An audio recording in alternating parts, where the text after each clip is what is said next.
I had an incredible experience. After I came back from Israel, I was able to sit and work with Ruth Wisse, and she gave a Yiddish theater class and introduced me to the Yiddish theater. So she had, as she does in so many people, had a tremendously kind of path-altering influence on my life just by the nature of teaching that class. It was an incredible class. We read Yiddish plays in Yiddish. Among them was God of Vengeance. And I wrote my paper on, because the Luba Kadison Buloff archives are at Harvard, I wrote my paper on Yoshka Muzikant, which was a play that Buloff directed in Romania in 1924 that influenced a young Eugene Ionesco, and Luba starred in.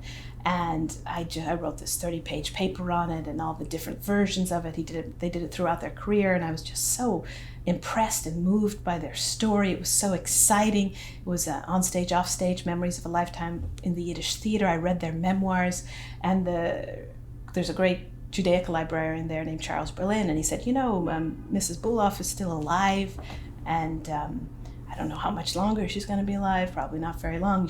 I'm sure she'd be happy to speak to you.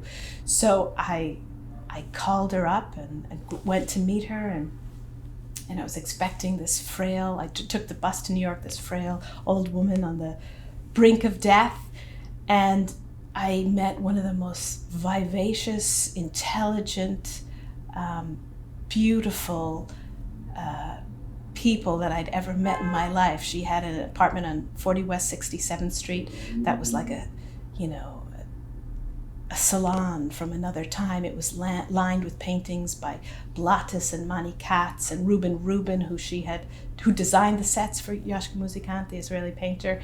And she was small and with these bright dark eyes and these dramatic drawn-on eyebrows, and she had a little cane, and we went to Orloff's for tuna fish sandwiches, and I interviewed her about the play, and I